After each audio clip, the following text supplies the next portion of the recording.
إن الحمد لله نحمد ونستعين ونستغفر ونؤمن به ونتوكل عليه نعوذ بالله من شرور أنفسنا من سيئات أعمالنا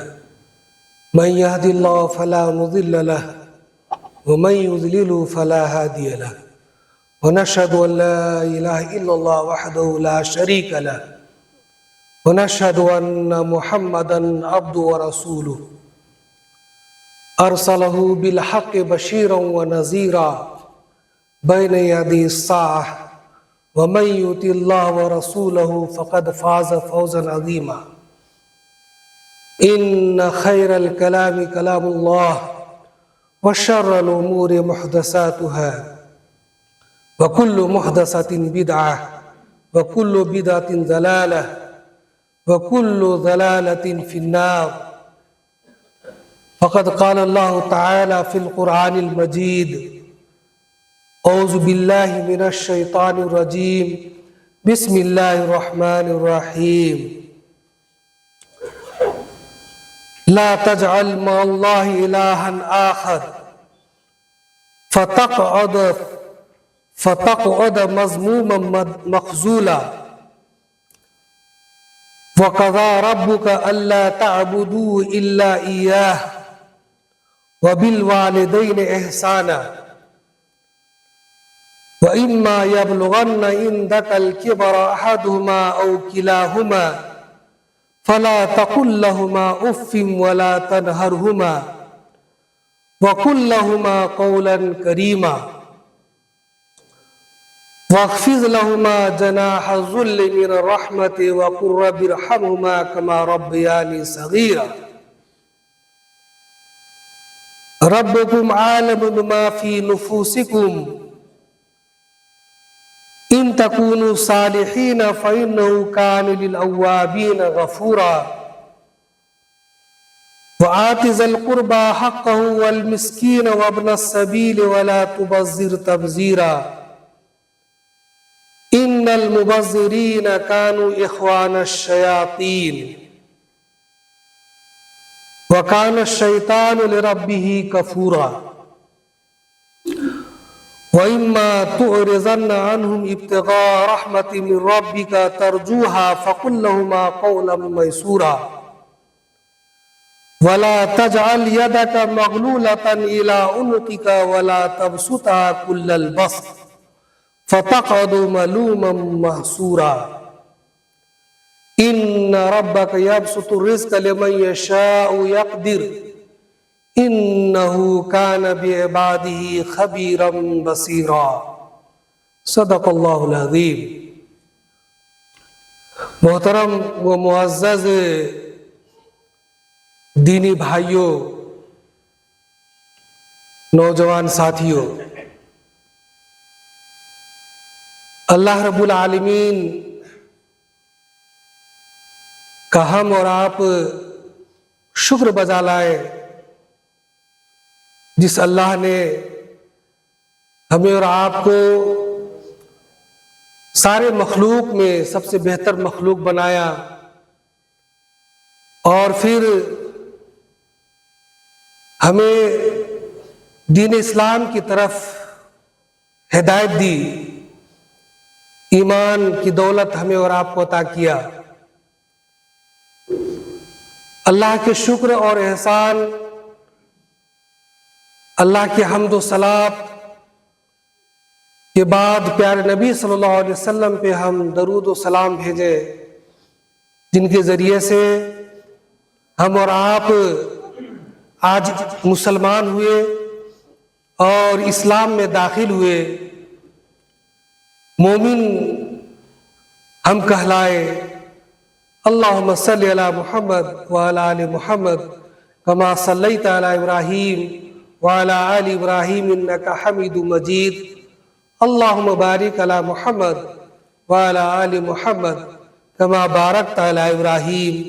وعلی آل ابراہیم انکا حمید مجید۔ محترم بھائیوں،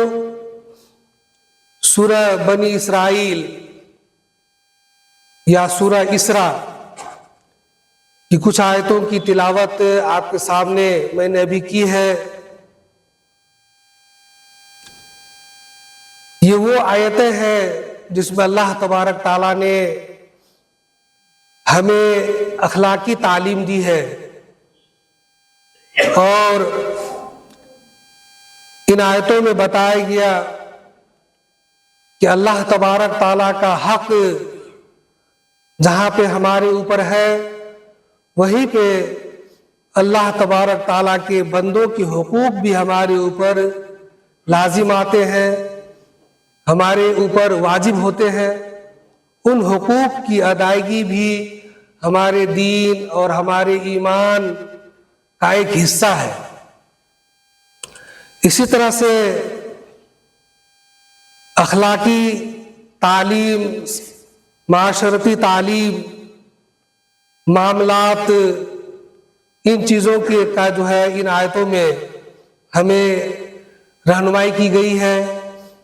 اور اس کے آگے بھی بہت ساری آیتیں ایسی ہیں جس میں اخلاقی تعلیم دی گئی ہے۔ قرآن کریم کی ان آیتوں کو سمجھنا اور پھر اس کے مطابق اپنی زندگی کا جائزہ لینا اور اپنی کمی کمزوری کو محسوس کرنا، اور پھر اپنی زندگی کو اللہ کے حکم کے مطابق ڈھالنا، یہ ہم سارے مسلمانوں کی دینی ذمہ داری ہے۔ ہم اور آپ اس دنیا میں اللہ تبارک تعالیٰ کے حکم کو بجا لانے کے لیے بھیجے گئے ہیں، اور ہر حال میں اللہ کے حکم کو پورا کرنا، اللہ کی فرما برداری کرنا، اللہ کی تعلیمات پر عمل کرنا، قرآن کو اپنی زندگی کے لیے ہدایت کا ذریعہ بنانا، قرآن کی رہنمائی کے مطابق زندگی گزارنا، یہ ہمارے لیے فرض ہے، ضروری ہے، اور اس کے بغیر ہم کامیاب نہیں ہو سکتے ہیں۔ دنیا ہماری جتنی بھی کامیاب ہو جائے، دنیا میں ہم جتنی بھی ترقی کر لیں، دنیا میں جتنا بھی ہم نام کما لیں، دولت کما لیں، مرتبہ اور مقام کو حاصل کر لیں، لیکن اگر ہم آخرت کی فکر نہ کریں، اگر ہم اپنی زندگی کو اسلامی زندگی نہ بنائیں، اپنی زندگی کو مومنوں والی زندگی نہ بنائیں، اپنے ایمان اور اپنے اخلاق کو اسلامی تعلیمات پر نہ ڈھالیں، اللہ کے حکم کی پابندی نہ کریں، تو ہماری زندگی کی ساری کوششیں، ہماری ساری محنتیں، ہماری ساری دوڑ دھوپ،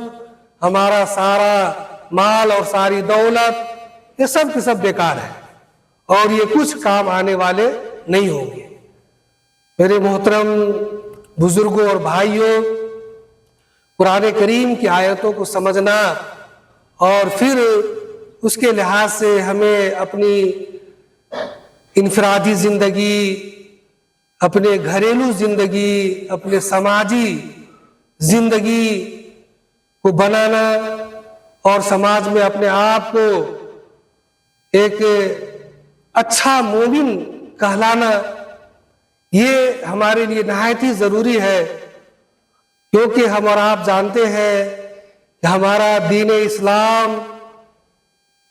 نے جہاں پہ ہمیں عبادتوں کی تعلیم دی ہے، جہاں پہ ہمیں اللہ کی عبادت کا حکم دیا ہے، وہیں پہ ہمیں اکثر و بیشتر جو ہمارے تعلیمات، قرآن کی تعلیمات کا حصہ ہے، احادیث کا حصہ ہے، وہ اخلاق پر ہے، وہ معاملات پر ہے، وہ ہماری زندگی کے مختلف جو معاملے ہوتے ہیں ان تمام سے متعلق رہنمائی کی گئی ہے۔ اور اس کی وجہ یہی ہے کہ مومن کی ایک زندگی مثالی زندگی ہونی چاہیے، اور عام انسان مومن کو دیکھنے کے بعد، ایمان والے کو دیکھنے کے بعد، مسلم کو دیکھنے کے بعد ظاہری طور پہ، فوری طور پہ یہ محسوس کر سکے کہ یہ لوگ ایک الگ قسم کے لوگ ہیں، ان کے اندر ایک اچھا اخلاق پایا جاتا ہے، ان کے اندر ایک اچھا کردار پایا جاتا ہے، ان کا رہن سہن، ان کا لین دین، ان کا وضاقت، نظم اور ڈسپلین، ان کا لباس، ان کا بولنا، ان کا بات کرنا، یہ ایسا ہونا چاہیے ہم مسلمانوں کا جس سے دوسرے لوگ متاثر ہو سکے، دوسرے لوگ ہمارے دین سے قریب آ سکے، دوسرے لوگ جو ہے اسلام کا مطالعہ کر سکے۔ یہ کوئی ظاہری بناوٹ کی بات میں نہیں کر رہا ہوں کہ ہمیں بظاہر اپنے آپ کو دکھانے کے لیے ایسا بننا ہے، نہیں، ہمارے دین نے ہی ہمیں ایسی تعلیم دی ہے، ہمارے قرآن اور ہماری شریعت نے ہمیں ایسی تعلیم دی ہے کہ اگر ان تعلیم کو صرف ہم اختیار کر لیں، ان تعلیمات پر اگر ہم عمل کرنے لگے تو ہماری زندگی، مسلمانوں کی زندگی اور دوسرے لوگوں کی زندگی میں جو ہے بہت بڑا فرق نظر آئے گا، اور لوگ مسلمانوں سے متاثر ہوں گے، ان کے اخلاق سے، ان کے کردار سے، ان کے بات چیت کرنے کے طریقہ سے، ان کے رہن سہن سے، ان کے معاملات سے، ان کے عادت اور اطوار سے، ان کی صفائی ستھرائی سے۔ یہ وہ چیزیں ہیں جو ہماری شریعت نے ہمیں سکھائی ہے اور حد درجہ سکھایا ہے۔ لیکن افسوس یہ کی بات ہے، افسوس کرنا پڑتا ہے کہ جو خوبیاں، جو صفات، جو اچھائیاں، جو اخلاق، جو صفائی اور ستھرائی، جو طہارت، جو پاکیزگی، جو اچھے معاملات، جو اچھے کیریکٹر ہمارے دین نے ہمیں سکھایا ہے، قرآن اور حدیث نے ہمیں بتایا ہے، وہ چیزیں ہمارے اندر کم پائی جاتی ہیں اور وہ چیزیں دوسروں کے اندر زیادہ پائی جانے لگی ہیں۔ یہی وجہ ہے کہ لوگ مسلمان کو اچھی نظر سے نہیں دیکھتے ہیں، مسلمان کو لوگ غلط نظر سے دیکھتے ہیں، مسلمان کا نام سن کے ان کے ذہن میں ایک غلط شکل ان کو نظر آتی ہے، ایک غلط تشبیہ ان کے سامنے آتی ہے، اور وہ ان کے ذہن میں یہ پیدا ہو جاتا ہے کہ مسلمان ہے تو ان کے معاملات گڑبڑ ہوں گے، ان کا اخلاق گڑبڑ ہوگا، ان کا لین دین گڑبڑ ہوگا، ان کے اندر امانت داری نہیں ہوگی، وہ جو ہے برائی میں اور غلط کام میں آگے ہوگا۔ اس طرح کی فکر، اس طرح کی سوچ لوگوں میں اگر پائی جائے تو پھر اس کا مطلب یہی ہے اور اس کا مطلب یہی سمجھا جائے گا کہ ہم نے قرآن کو چھوڑ دیا، ہم نے شریعت کو چھوڑ دی، ہم نے دین کو چھوڑ دیا، ہم نے دین کی تعلیمات کو چھوڑ دیا۔ میرے محترم بھائیوں، بزرگوں، یہ بہت ہی ضروری ہے کہ ہم ایمانی لحاظ سے بھی، دینی لحاظ سے بھی اپنے آپ کے اندر، اپنے اندر جو ہے ہم تبدیلی لائیں، اور دعوتی لحاظ سے بھی لوگوں کو دین سے قریب کرنے کے لیے بھی ہم اپنے اندر تبدیلی لائیں، اخلاقی لحاظ سے، عملی لحاظ سے اور رہن سہن کے لحاظ سے، سماجی لحاظ سے، تبھی جو ہے ہمارے دین کی اہمیت لوگوں کی نظر میں ہوگی اور لوگ دین اسلام کی طرف جو ہے وہ لپکیں گے، دین اسلام کو سمجھنا چاہیں گے، دین اسلام کا مطالعہ کرنا چاہیں گے۔ تو یہ جو آیتیں میں نے آپ کے سامنے تلاوت کی ہے، ان آیتوں میں بھی انہی باتوں کی تعلیم دی گئی ہے۔ اللہ تبارک تعالیٰ نے فرمایا کہ وَلَا لَا تَجْعَلْ مَعَ اللَّهِ إِلَٰهًا آخَرَ، یہ لوگوں اللہ تبارک تعالیٰ کے ساتھ کسی دوسرے کو معبود مت بناؤ، کسی دوسرے کو اللہ کے برابر درجہ مت دو، اور اللہ کو چھوڑ کر کے کسی دوسرے کو مت پکارو، کیونکہ یہ شرک ہے اور جو ایسا عمل کرے گا تو فَتَقْعُدَ مَذْمُومًا مَخْذُولًا، ایسا آدمی جو ہے وہ ذلیل ہو جائے گا، ایسا آدمی رسوا ہو جائے گا، ایسا آدمی جو ہے اللہ کی نظر میں ذلیل اور خوار ہو جائے گا، اور اس کی جو ہے کوئی اہمیت نہیں ہوگی، اس کی جو ہے کوئی عبادت قابل قبول نہیں ہوگی۔ اسی طرح سے اللہ تبارک تعالیٰ نے جو ہمیں حقوق العباد کی طرف ہمیں ابھارا ہے تو فرمایا کہ وَقَضَىٰ رَبُّكَ أَلَّا تَعْبُدُوا إِلَّا إِيَّاهُ، کہ جہاں اللہ تبارک تعالیٰ ہمیں یہ کہتا ہے کہ اللہ تبارک تعالیٰ نے تمہارے لیے فیصلہ کر دیا، طے کر دیا کہ تم صرف اور صرف اللہ تبارک تعالیٰ کی عبادت کرو، وَبِالْوَالِدَيْنِ إِحْسَانًا، وہیں پہ اللہ تبارک تعالیٰ نے ہمیں اللہ کے بندوں اور رشتہ داروں اور قرابت داروں کے حقوق کی ادائیگی کی طرف بھی اللہ تعالیٰ نے یہاں پہ زور دیا اور فرمایا کہ سب سے پہلے بالوالدین احسان، کہ اللہ کی عبادت کے ساتھ ساتھ تم اپنے ماں باپ کے ساتھ اچھا سلوک کرو، ماں باپ کے ساتھ حسن سلوک کرو، اچھا برتاؤ کرو، اچھا ویوہار کرو، ان کے ساتھ اچھے طریقے سے پیش آؤ۔ فرمایا کہ اما یبلغن عندک الکبر احدہما او کلاہما فلا تقل لہما اف، کہ جب تمہارے ماں باپ تمہارے زندگی میں بڑھاپے پہ پہنچ جائے، تمہارے سامنے تمہارے ماں باپ اگر بڑھاپے کی عمر میں پہنچ جائے، چاہے دونوں پہنچ جائے یا دونوں میں سے کوئی ایک پہنچے، تو پھر اس عمر میں اور بھی زیادہ ہمیں اخلاق اور اچھے ویوہار کی تعلیم دی گئی ہے، اور بھی زیادہ جو ان کے ساتھ اچھا برتاؤ کرنے کا حکم دیا گیا۔ فرمایا کہ فلا تقل لہما اف، اب ایسی عمر میں جا کر کے ہمیں اپنے ماں باپ کے ساتھ اف بھی نہیں کہنا ہے، یعنی اپنے ماں باپ کو کہ کسی بات سے پریشان ہو کر کے، اپنے ماں باپ کے کوئی سوال کرنے پر، کوئی چیز کے مطالبہ کرنے پر، ماں باپ کے کوئی چیز کے حکم دینے پر ہمیں جو ہے اس میں اف تک نہیں کہنا ہے۔ اف کہنے سے بھی یعنی ہمیں تھوڑی سی بھی ہمارے دل میں ناراضگی، تھوڑی سی بھی ہمارے دل میں کسک، تھوڑی سی بھی ہمارے دل میں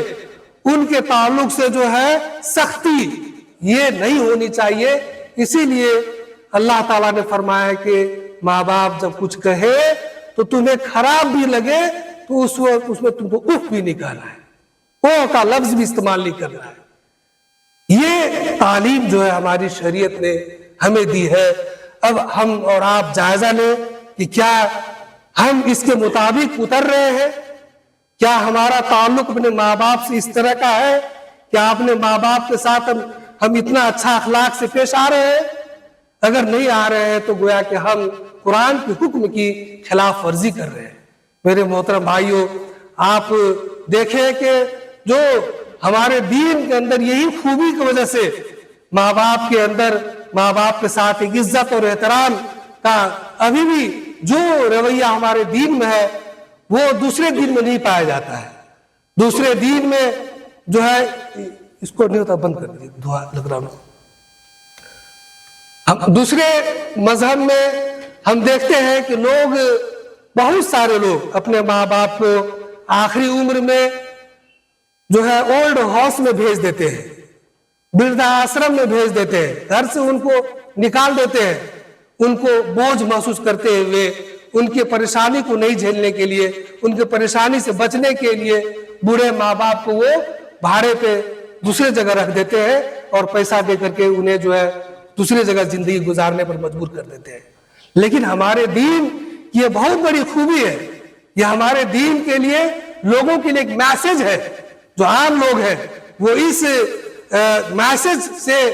وہ ہمارے دین سے محبت کر سکتے ہیں کہ ہمارے دین نے اتنی اچھی تعلیم دی ہے کہ ہمارے دین نے کہا ہے کہ اپنے ماں باپ کے لیے اف بھی ہمیں نہیں کہنا ہے، اپنے ماں باپ کی خدمت، ان کے ساتھ اچھا اخلاق، ان کے ساتھ اچھا برتاؤ کا اگر حکم دیا ہے تو ہمارے دین اسلام نے دیا ہے. تو یہ چیز ہماری زندگی میں ہونی چاہیے. جو مسلمانوں کے لیے اللہ تعالیٰ نے سماجی زندگی اور آئینی زندگی، خاندانی زندگی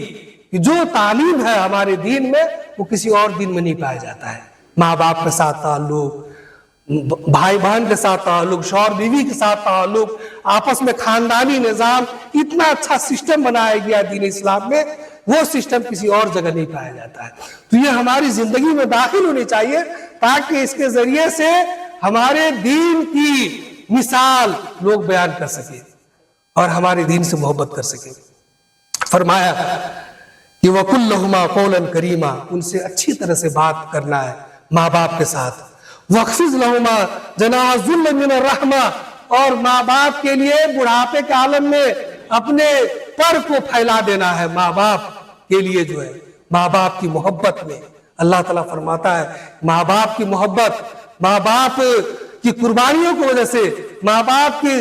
دکھ اور تکلیف جو تمہارے لیے انہوں نے جھیلا ہے، اس کی وجہ سے جب وہ بڑھاپے میں پہنچے تو تم اپنے پروں کو ان کے لیے پھیلا دو،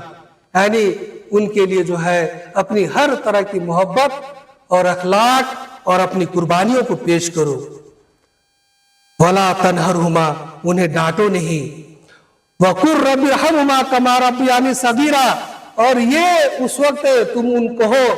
کہ اللہ تبارک تعالیٰ سے دعا کرو کہ اللہ تبارک تعالیٰ تو میرے ماں باپ پر ویسے ہی رحم فرما. یہ اللہ تبارک تعالیٰ تو ہمارے ماں باپ پہ رحم فرما جس طرح سے انہوں نے ہماری پرورش کی، بچپن میں ہمیں پالا پوسا، ہمارے لیے دکھ اور تکلیف کو اٹھایا. یہ ہمیں اللہ تعالیٰ سے دعا کرنی چاہیے کہ رب ارحمہما کما ربیانی صغیرا،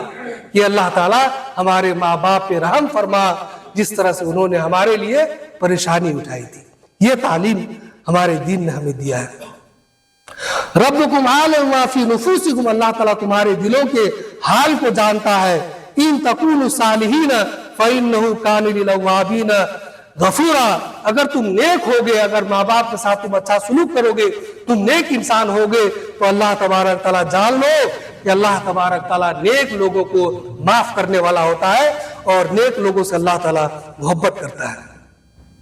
وَآتِ ذَا الْقُرْبَى حَقَّهُ وَالْمِسْكِينَ وَابْنَ السَّبِيلِ، اور اتنا ہی نہیں، ماں باپ کے ساتھ ساتھ اللہ تبارک تعالیٰ نے حکم دیا ہے کہ اپنے رشتہ داروں کا بھی حق ادا کرو، اپنے رشتہ داروں کا بھی حق ادا کرو، اور مسکین کا حق ادا کرو، غریب اور مسکین کا حق ادا کرو. وابن السبیل، مسافر کا حق ادا کرو. ولا تبذر تبذیرا، اور فضول خرچی مت کرو، فضول خرچی مت کرو. ان المبذرین کانوا اخوان الشیطان، اخوان الشیاطین، کہ جو فضول خرچی کرنے والے لوگ ہوتے ہیں، جو بہت زیادہ اڑانے والے لوگ ہوتے ہیں، قرآن کہتا ہے کہ ایسے لوگ جو ہے وہ شیطان کے بھائی ہوتے ہیں. قرآن نے فضول خرچی کرنے والوں کو کہا ہے کہ وہ شیطان کے بھائی ہوتے ہیں ایسے لوگ. وَكَانَ الشَّيْطَانُ لِرَبِّهِ كَفُورًا، اور شیطان جو ہوتا ہے وہ اللہ تبارک تعالیٰ کا نافرمان ہوتا ہے. شیطان اللہ کا نافرمان ہوتا ہے اور فضول خرچی کرنے والے شیطان کے بھائی ہوتے ہیں. تو گویا کہ فضول خرچی کرنے والے بھی اللہ تعالیٰ کے کیا ہو گئے؟ نافرمان ہو گئے، اللہ تعالیٰ کے نافرمان ہو گئے. کتنی فضول خرچی کرتے ہیں ہم مسلمانوں میں، جو ہے فضول خرچی کا رواج کتنا زیادہ ہے. آپ ذرا سوچئے، شادی بیاہ کے موقع پہ بلا وجہ لاکھوں روپے خرچ کرتے بلا وجہ، جس کی شریعت میں کوئی گنجائش نہیں ہے، جس کی کوئی اجازت نہیں ہے. مختلف دعوت کے نام پہ، مختلف جو ہے بدعت و خرافات کے نام پہ، جہیز کے نام پہ، گاڑی گھوڑا کے نام پہ کتنا جو ہے لوگ لاکھوں خرچ کرتے ہیں. مختلف پارٹیوں میں مسلمان جو ہے کتنے پیسے اڑاتے ہیں، دنیا کے کاموں میں کتنے پیسے اڑاتے ہیں، فضول میں جو ہے دنیا گھومنے میں لوگ کتنا پیسہ خرچ کرتے ہیں. مختلف جو ہے برتھ ڈے وغیرہ لوگ مناتے ہیں، مختلف سالگرہ مناتے ہیں اور بے تحاشا پیسے خرچ کرتے ہیں، بے تحاشا پیسے خرچ کرتے ہیں. ایک ایک کارڈ جب بنتا ہے مسلمانوں کا تو وہ کارڈ جو ہے 100 روپے کا، اور اس سے بھی زیادہ اقتدار لوگ چھپواتے ہیں. یہ سارا کیا ہے؟ یہ سارا شیطانی عمل ہے، شیطان کا کام ہے. اللہ تعالیٰ فرماتا ہے کہ یہ فضول خرچی، مسلمان جو ہے وہ فضول خرچی نہیں کرتا ہے، بلکہ اس پیسے کو کہاں خرچ کرنا ہے؟ اللہ تعالیٰ نے فرمایا کہ وَآتِ ذِی الْقُرْبَىٰ حَقَّهُ، اپنے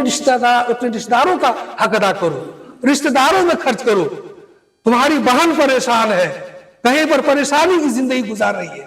تمہارا بھائی ہے تمہارے پڑوس میں ہے، ان کی زندگی پریشانی میں گزر رہی ہے، تمہارے چچا ہے وہ پریشانی کی زندگی گزار رہے ہیں، تمہارے دوسرے رشتہ دار ہے وہ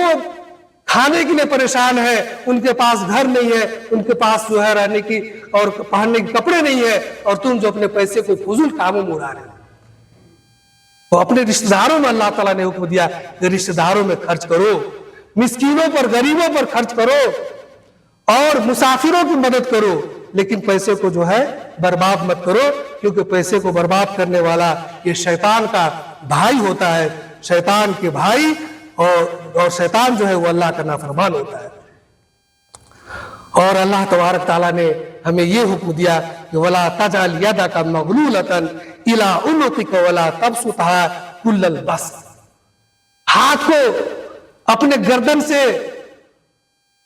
گردن میں سمیٹنا بھی نہیں ہے، یعنی بہت زیادہ کنجوسی بھی نہیں کرنی ہے. کنجوسی کا بھی اللہ تبارک تعالیٰ حکم نہیں دیتا ہے، کنجوسی کرنے والے بھی مومن نہیں ہے. تو اللہ تعالیٰ نے یہاں پر دیکھیے واضح طور فرمایا کہ وَلَا تَجْعَلْ يَدَكَ مَغْلُولَةً إِلَىٰ عُنُقِكَ، اپنے ہاتھ کو گردن میں مت سمیٹو، یعنی کنجوسی مت کرو. وَلَا تَبْسُطْهَا كُلَّ الْبَسْطِ، اور پوری طرح ہاتھ کو مت پھیلا دو، یعنی فضول خرچی مت کرو. فَتَقْعُدَ مَلُومًا مَحْسُورًا، ورنہ تم کیا ہو جاؤ گے؟ ذلیل اور خوار ہو جاؤ گے. تو ہمیں کنجوسی سے بھی منع کیا گیا ہے اور ہمیں فضول خرچی کرنے سے بھی روکا گیا ہے. بیلنس کی زندگی مومنوں کی ہونی چاہیے. اور اللہ تبارک تعالیٰ فرماتا ہے کہ اِنَّ رَبَّكَ يَبْسُطُ الرِّزْقَ لِمَن يَشَاءُ وَيَقْدِرُ، اللہ تبارک تعالیٰ جس کے لیے چاہتا ہے رزق کو پھیلا دیتا ہے، اور جس کے لیے چاہتا ہے اللہ تعالیٰ رزق کو تنگ کر دیتا ہے. اللہ تعالیٰ کسی کو بہت زیادہ دیتا ہے، اللہ تبارک تعالیٰ کسی کو بہت کم دیتا ہے. یہ اللہ تعالیٰ کی مصلحت ہے، اللہ تعالیٰ کی اس میں حکمت ہے. اللہ تعالیٰ جو دانا ہے، اللہ تعالیٰ جو حکیم ہے، اللہ تعالیٰ جانتا ہے کہ کس بندے کو زیادہ دینا ہے، کس بندے کو کم دینا ہے. لہٰذا اگر ہمیں زیادہ مل جائے تو اللہ کا شکر ادا کرنا چاہیے، اور ہمیں کم ملے اس پر بھی اللہ کا شکر ادا کرنا چاہیے، کیونکہ اسی میں ہمارے لیے خیر ہوتا ہے. اللہ تعالیٰ سے دعا ہے کہ اللہ تبارک تعالیٰ ہم سارے مسلمان بھائیوں کو قرآن کریم کی ان آیتوں کے مطابق زندگی گزارنے کی توفیق عطا فرمائے. اقول قولی ھذا واستغفر لی ولکم ولسائر المسلمین فاستغفروہ انہ الغفور الرحیم، انہ تعالی جواد کریم ملک بر رؤوف رحیم.